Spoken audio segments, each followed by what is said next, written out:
نحمد اللہ تعالی ونصلی ونسلم علی رسولہ الکریم وعلی آلہ واصحابہ اجمعین اما بعد اعوذ باللہ من الشیطان الرجیم بسم اللہ الرحمن الرحیم بحمد اللہ تعالیٰ کہ رب ذوالجلال کے احسان اور کرم سے آج آپ کا سبق شروع ہوگا سورۃ البقرہ شیفہ کی 259 نمبر آیت شیفہ سے آگے۔ ملاحظہ کیجیے، اعوذ باللہ من الشیطان الرجیم بسم اللہ الرحمن الرحیم وَإِذْ قَالَ إِبْرَاهِيمُ رَبِّ أَرِنِي كَيْفَ تُحْيِي الْمَوْتَى قَالَ أَوَلَمْ تُؤْمِنْ قَالَ بَلَى وَلَكِنْ لِيَطْمَئِنَّ قَلْبِي قَالَ فَخُذْ أَرْبَعَةً مِنَ الطَّيْرِ فَصُرْهُنَّ إِلَيْكَ ثم اجعل على كل جبل منهن جزءا ثم ادعهن يأتينك سعيا واعلم ان الله عزيز حكيم۔ خلاق کائنات ارشاد فرماتے ہیں وَإِذْ قَالَ إِبْرَاهِيمُ، جب ابراہیم علیہ السلام نے بارگاہ رب العزت میں یہ عرض کیا، ربی اے میرے پروردگار، اے میرے رب، ارنی مجھے تو دکھا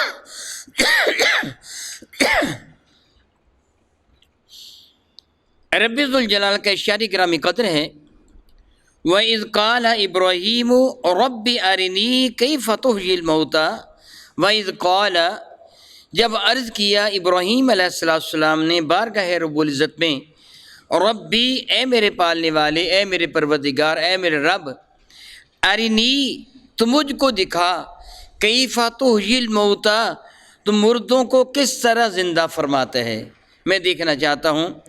تو قال، خلاق کائنات نے ارشاد فرمایا، اولم تؤمن، کیا تم ایمان نہیں لائے، کیا تمہیں اس بات پر یقین نہیں ہے؟ قال بلا، انہوں نے عرض کیا کیوں نہیں، مجھے یقین ہے، ولکن لیطمئن قلبی، لیکن میں چاہتا ہوں مجھے اطمینان قلب کی دولت میسر آ جائے۔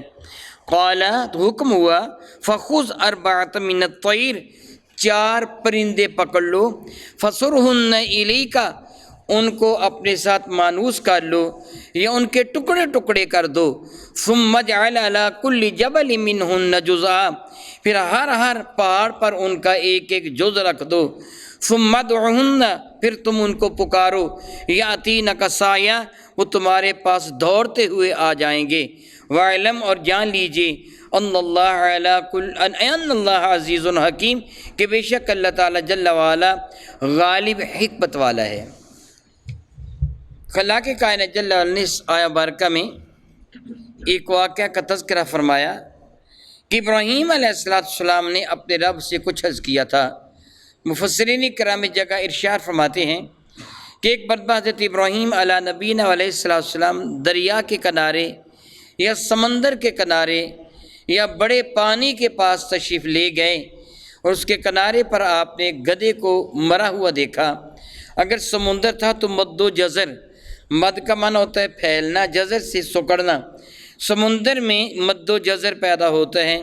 چاند کی راتیں ہوتی ہیں تو پانی باہر کو آتا ہے، اور آخری راتیں ہیں تو پانی اندر کو سمڑتا ہے، یا وہ اس کی آپ جانتے ہیں کہ جو موجیں ہوتی ہیں سمندر کی، وہ بعض اوقات دور تک آ جاتی ہیں، باہر تک آ جاتی ہیں، جب تیز ہوا چلتی ہوتی دور تک موج آ جاتی ہے۔ سمندر کے کنارے ایک مردار جانور تھا، کوئی گدھا وغیرہ یا کوئی جانور مرا پڑا تھا۔ ابراہیم علیہ السلام نے دیکھا یہ پانی کے کنارے پر ہے، کبھی پانی اس کے اوپر تک آ جاتا ہے اور پانی کے جانور اس کو کھاتے ہیں، مچھلیاں وغیرہ یا دوسرے جانور، پھر کبھی پانی سکڑ جاتا ہے، یہ ریت پر پڑا رہ جاتا ہے، پھر درندے اور پرندے آتے ہیں، وہ اس کو کھانا شروع کر دیتے ہیں۔ اب اس کا حشر کتنے پیٹوں میں ہوا، اب اس کا جو گوشت ہے، پوست ہے، ہڈیاں ہیں، آنتڑیاں ہیں، وہ کتنے پیٹوں میں چلی گئیں، پرندوں کے پیٹ پہ بھی چلا گیا، درندوں کے پیٹ پہ بھی چلا گیا، پانی کے جانوروں کے پیٹ پہ بھی چلا گیا۔ تو ابراہیم علیہ السلام نے عرض کیا، مولا تعالیٰ میں یہ نظارہ دیکھنا چاہتا ہوں کہ تو ان کو کس طرح جمع فرماتا ہے۔ معاذ اللہ تعالیٰ سماذ اللہ تعالیٰ جگہ انکار نہیں ہے، بلکہ یہ کیفہ ہے، تو کس طرح یہ عمل فرماتا ہے، میں اس عمل کا نظارہ کرنا چاہتا ہوں۔ سبحان اللہ و بحمدہ، جب اللہ کے محبوب بندے اپنے رب سے عرض کرتے ہیں تو رب کائنات اپنے قانون کو تبدیل فرما دیتا ہے اور اپنے بندوں کو چیز عطا فرما دیتا ہے جو وہ چاہتے ہیں۔ معجزات اسی طرح ہے نا، معجزات جو ہیں وہ خلاف فطرت ہے نا، عام سنت الہیہ سے ہٹ کر ہیں جو معجزات ہیں سارے کے سارے، اللہ تعالیٰ کے عام طریقے سے ہٹ کر ہیں۔ حضرت عیسیٰ علیہ السلام کا مردوں کو زندہ کرنا عام طریقے سے ہٹ کر ہے کہ جس کو موت آ گئی بس آ گئی۔ عیسیٰ علیہ السلام کا وہ مٹی سے پرندے بنانا عام قانون سے ہٹ کر ہے کہ عام طور پر ایسے نہیں ہوتا۔ رب کائنات جل وعلا اپنے محبوب بندوں کے لیے خلاق کائنات جل وعلا اپنی قدرت کا نظارہ دکھاتا ہے۔ ابراہیم علیہ السلام نے کیا تھا، میں دیکھنا چاہتا ہوں کہ تو ان کو کس طرح جمع کرے گا، میں وہ نظارہ کرنا چاہتا ہوں۔ تو اللہ تعالیٰ نے فرمایا اولم تؤمن، کیا تو ایمان لے کے نہیں آیا؟ کوئی بندہ یہ اعتراض کرے کہ ابراہیم علیہ السلام کو تردد تھا، معاذ اللہ تعالیٰ ثم معاذ اللہ تعالیٰ، اللہ یعوذ باللہ تعالیٰ، ان کو شک تھا اس لیے انہوں نے کہا کہ میں دیکھنا چاہتا ہوں، معاذ اللہ تعالیٰ ثم معاذ اللہ، پھر وہ اس حصے کا ترجمہ کیا کرے گا کہ اللہ نے فرمایا تو ایمان نہیں لے کے آیا، کہ اللہ کو پتہ نہیں تھا کہ ابراہیم کے پاس ایمان ہے کہ نہیں ہے؟ رب نے کو پوچھا، یعنی اللہ تعالیٰ نے فرمایا کیا تو ایمان نہیں لے کے آئے میری قدرت پر؟ تو کالا بلا، انہوں نے کیا کیوں ایمان نہیں لے کے آیا؟ دراصل رب کریم نے ان لوگوں کا منہ توڑ جواب دیا ہے کہ جن کے دل میں یہ گمان پیدا ہو سکتا تھا کہ ابراہیم علیہ السلام کو شک گزرا، اللہ تعالیٰ نے ثابت فرمایا کہ شک نہیں گزرا، انہوں نے اطمینان قلب کے لیے یہ سوال کیا تھا۔ میں اللہ جانتا ہوں کہ ان کے دل میں کس قدر اطمینان تھا۔ میں بطور مثال سوال کروں، مائکروفون میرے سامنے بنا ہوا ہے، یہ سامنے پڑا ہے، میں اس میں گفتگو کر رہا ہوں، آپ میری باتوں کو سن رہے ہیں، میں اس شخص سے جس نے مائکروفون کو بنایا میں اس سے پوچھوں میرے سامنے بناؤ کہ تم کس طرح اس کو بناتے ہیں، اب مجھے اس کے بنانے پر تو شک نہیں ہے، شک ہے تو بنا کیسے؟ یہ تو میرے سامنے پڑا ہے، میں بنانے والے کو کہ مجھے دکھاؤ تم کیسے بناتے ہو، کہ میں تیری کاراگری کا اپنی آنکھوں سے مشاہدہ کرنا چاہتا ہوں تاکہ مجھے پتہ چلے تو کتنا کاریگر ہے کہ ان چھوٹے چھوٹے تو نے پرزوں میں، اوزاروں میں، رجسٹرز میں، دوسری چیزوں میں جو تو نے اس میں رکھے ہیں، تو کتنا دانا ہے کہ یہ میری آواز کو کیچ کر کے آگے لے جا رہے ہیں۔ میں دیکھنا چاہتا ہوں کہ تو اس کو کس طرح بناتا ہے، میرے سامنے بنا کے دکھا۔ تو اب میرا اس کی تخلیق پر، اس کی کاریگری پر اعتراض نہیں ہے، بلکہ میں اپنی آنکھوں سے چیز کا نظارہ کرنا چاہتا ہوں کہ اس کو بنایا کیسے گیا ہے۔ رب کائنات جل وعلا نے شاہ میں کیا تم ایمان ہی لے کے آئے؟ حالانکہ اللہ جانتا ہے کہ ایمان والے ہیں، اور اللہ تعالیٰ نے جتنا مضبوط ایمان انبیاء کو دیا ہے غیر نبی کے لیے تو اس کا تصور بھی نہیں کیا جا سکتا۔ اگر ان کے پاس اطمینان قلب کی وہ دولت نہ ہوتی تو کبھی آگ میں چھلانگ نہ لگاتے، اگر ان کے پاس اطمینان قلب کی یہ دولت ہوتی تو کبھی لخت جگر کی گردن پہ چھری نہ رکھتے۔ ان سے بڑھ کر کون اطمینان قلب والا ہو سکتا ہے؟ انہوں نے کیا مولا تعالیٰ اطمینان قلب ہے، لیکن میں بلا کیوں نہیں، مجھے یقین ہے وَلَٰكِن لِيَطْمَئِنَّ قَلْبِي، لیکن میں اطمینان قلب چاہتا ہوں، مجھے یقین ہے کہ تو سب کچھ کرنے پہ قادر ہیں، لیکن اپنی آنکھوں سے دیکھ کر میں اطمینان قلب، جی میرا چاہتا ہے کہ تو مجھے دکھا دے۔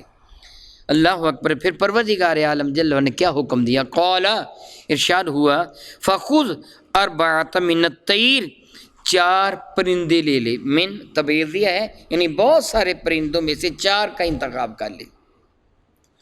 ابراہیم علیہ السلام نے 4 پرندے پکڑ لیے، وہ کون کون سے تھے؟ قرآن کریم میں بھی نہیں ہے، صراحتاً حدیث مبارکہ میں بھی نہیں ہے، اشارتاً تو ہے، اس لیے مفسرین کرام کسی نے کہا وہ مور تھا، ایک کبوتر تھا، ایک مرغ تھا، وغیرہ وغیرہ، اور ایک کوا تھا۔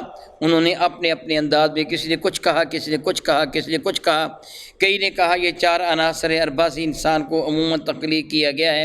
مور میں حسن ہوتا ہے، جو کبوتر ہے اس میں اڑان ہوتی ہے، اور جو مرغ ہے اس پہ شہوت ہوتی ہے، کوا ہے اس پہ حرص ہوتا ہے، یوں اپنے اپنے انداز میں تفاصیل کی ہیں۔ یہاں بہترین اس کا حل کیا ہے؟ اس بات کو اللہ تعالیٰ جل وعلا پر ہی چھوڑ دیا جائے، 4 پرندے لے لو۔ انہوں نے 4 پرندوں کو پکڑ لیا، پھر کیا کر فَصُرْهُنَّ، اس کے 2 ترجمے ہیں، ایک ترجمہ ہے اپنے ساتھ ان کو مانوس کرنا، اور دوسرا سارا یسیرو سے، یہ فعل ناقص ہے سارا، اس کا معنی ہوتا ہے کبھی قضا، کیسے، کس طرح، کبھی سارا بمانی کانا ہوتا ہے کہ ہو گیا، یعنی یہ محتاج ہوتا ہے جملہ تام کرنے کے لیے کسی دوسرے کا۔ اس اعتبار سے سارا کا معنی سارا شیء، چیز کو الگ الگ کر دینا، ٹکڑے ٹکڑے کر دینا۔ ان مفسرین کرام کے نزدیک اس کا معنی ہوگا پھر ان جانوروں کو ذبح کر کے ان کے 4 اجزاء بنا دو۔ اب مفسرین کرام جگہ تشریف فرمائی ہے، یہ صاحب تفسیر مظہری نے، صاحب تفسیر عزیزی نے، صاحب تفسیر نعیمی نے مختلف تفاسیر کے حوالے سے اس کی ڈیٹیل تحریر فرمائی ہے کہ ابراہیم علیہ السلام نے پھر اللہ تعالیٰ کے حکم سے 4 پرندے لیے، جو بھی پرندے تھے وہ 4 لیے۔ میں سمجھانے کے لیے کہہ رہا ہوں، اگر کبوتر تھا، مرغ تھا، کوا تھا، مور تھا، یا مور کی بجائے بطخ تھی، جو بھی تھا، آپ نے ان کو ذبح کر کے ان کے سر اپنے پاس رکھ لیے، کیونکہ میں نے بعد میں آپ کو کچھ سمجھانا تھا، اس لیے میں نے جانوروں کے نام لے لیے ہیں، وغیرہ نام لینے کی ضرورت نہیں تھی، حقیقت سے میرا اللہ واقف ہے۔ ان جانوروں کو ذبح کر کے ان کے سر اپنے پاس رکھ لیے، اور پھر ان کا سادہ سے لفظوں میں یوں کہیے کہ کیما کوڑ دیا، ان کے بالوں پر، ان کی آنتڑیاں، ان کے گوشت پوش اور ان کے وہ جسم کے جتنے بھی اعضاء تھے وہ سارے کے سارے آپ نے ٹکڑے ٹکڑے کر دیے، کیما سب کو ملا جلا دیا، اور ملا جلا کر اس کے 4 حصے کیے اور 4 پہاڑوں پہ رکھ دیے، اور پہاڑوں کے نام بھی مفسرین کرام نے لکھے، فلاں پہاڑ پہ، فلاں پہاڑ پہ، فلاں پہاڑ پہ، اس کا نام بتانے کی بھی ضرورت نہیں ہے، 4 پہاڑوں پہ رکھ دیے۔ اللہ تعالیٰ فرماتا ہے ثم جعل علی کل جبل منہن جزءا، پھر سارے پہاڑوں پر ان کے اجزاء رکھ دو۔ تو آپ نے 4 پہاڑوں پر ان 4 کے اجزاء کو رکھ دیے، سر اپنے پاس رکھے تھے۔ اللہ کا حکم و ثم ادعوہن، اب ان کو بلاؤ، پکارو ان کو۔ اللہ اکبر، اللہ اکبر، اللہ اکبر، اللہ اکبر۔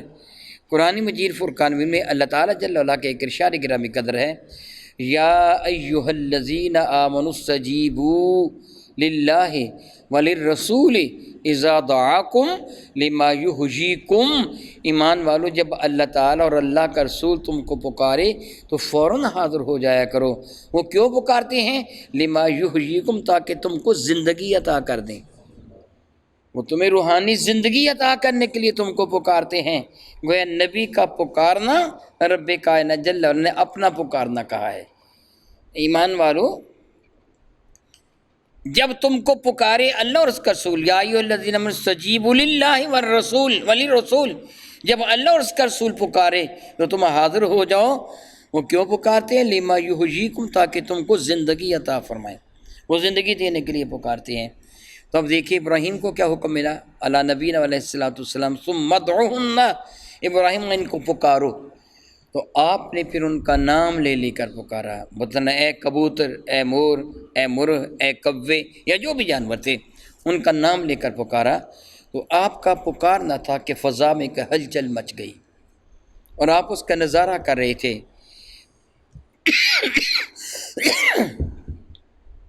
بال و پر کا ایک ٹکڑا ادھر سے اڑتا ہوا ادھر جا رہا ہے، ہڈی کا ٹکڑا ادھر سے اڑتا ہوا ادھر جا رہا ہے، گوشت کا ایک ٹکڑا ادھر سے اڑتا ہوا ادھر جا رہا ہے۔ اللہ حاضل قیاس، وہ فضا میں کشمکش تھی، آپ کے دیکھتے ہی دیکھتے وہ سارے کے سارے جانور، مثلا اگر مور تھا تو مور کے سارا گوشت ایک جگہ جمع ہو گیا، پر ایک جگہ جمع ہو گئے، ہڈیاں اس کے اندر آ گئیں، وہ پورا مور بن گیا۔ اگر کبوتر تھا تو کبوتر بن گیا، اگر کوا تھا تو کوا بن گیا، اگر وہ مرغ تھا تو مرغ بن گیا، اگر بطخ تھی، جو بھی تھا وہ بن گئے، مگر ان کے سر نہیں تھے۔ آپ کے دیکھتے دیکھتے ان کے بالوں پر کی ترتیب ہوئی، یہ جڑ رہے ہیں، بال بن رہے ہیں، وہ زمین پر گر گئے، پھر وہ دوڑتے ہوئے آئے، حالانکہ ان کے ساتھ سر لگے ہوئے نہیں تھے۔ سر حضرت ابراہیم کے پاس آئے تھے، آتے ہی کبوتر کا سر کبوتر کو لگ گیا، مور کا مور کو لگ گیا، کوے کا کوے کو لگ گیا، جو جانور تھے ان کے سر ان کو لگ گئے، اور آپ کے سامنے فضا میں اڑ گئے۔ اللہ نے فرمایا کہ وَاعْلَمْ ان اللہ عزیز حکیم، جان لے کہ اللہ تعالیٰ غالب حکمت والا ہے، وہ ہر چیز پہ قادر ہے۔ سبحان اللہ تعالی و بحمدہ، سبحان اللہ تعالی و بحمدہ۔ ہم عام طور پر یہ جملہ کہہ دیتے ہیں وہ اولیاء انبیاء بھی ہم جیسے ہی ہیں، یہ جملہ کہہ دیتے ہیں ہم۔ ذرا دیکھیں کیا وہ ہم جیسے ہیں؟ ان کی خواہش پہ تو رب کائنات اپنا قانون تبدیل فرما دیتا ہے۔ ابراہیم علیہ السلام کے چاہنے پر رب کائنات جل والا، چونکہ وہ اللہ تعالیٰ کے خلیل ہیں، اللہ تعالیٰ کے محبوب ہیں، اللہ کے پیارے ہیں، اور پروردگار عالم کے حکم کو ماننے میں بڑی سرعت دکھاتے ہیں، بڑی تیزی دکھاتے ہیں، اشارہ بھی ہو تو فوراً مان لیتے ہیں۔ ابراہیم علیہ السلام کے لیے اللہ تعالیٰ فرماتے ہیں اذ قال لہ ربہ اسلم، جب اس کے رب نے اسے حکم دیا یہ تسلیم کر لے، گردن جھکا دے، قال اسلم، تو کیا مولا جھکا دی۔ کیا حکم ہے، کیسے ہے، پوچھا ہی نہیں ہے، بس جو تیرا حکم ہے میں مانتا ہوں۔ پھر رب کائنات بھی ان سے پیار فرماتا ہے، اللہ تعالیٰ بھی ان سے محبت فرماتے ہیں۔ ان کی یہ خواہش تھی، جس طرح حضرت عزیر علیہ السلام یا جو بھی نبی تھے ان کا واقعہ آپ پہلے سن چکے ہیں کہ ان کی خواہش پر اللہ تعالیٰ نے مردوں کو زندہ کیا، گدھے مرے ہوئے کو زندہ کیا، 100 سال تک ان کو سلائے رکھا، موت کی نیند سلائے رکھا، ان کا کھانا پینا سلامت رکھا۔ گویا پروردگار عالم اپنے محبوب بندوں کے لیے قانون میں تبدیلی فرما دیتا ہے۔ آپ کو بہت اچھی طرح علم ہے، میرے نبی کی خواہش پر چاند کے ٹکڑے ہوئے کہ نہیں ہوئے، ڈوبا ہوا سورج واپس آیا کہ نہیں آیا، درخت چل کر بارگہ اقدس میں آئے کہ نہیں آئے، پتھروں نے گفتگو کی کہ نہیں کی۔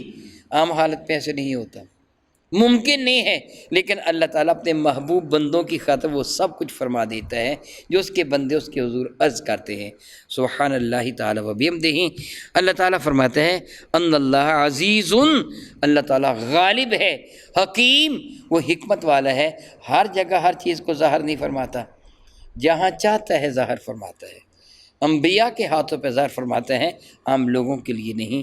اور کما قال اللہ تبارک و تعالی واللہ تعالی اعلم باسرار کتابہ۔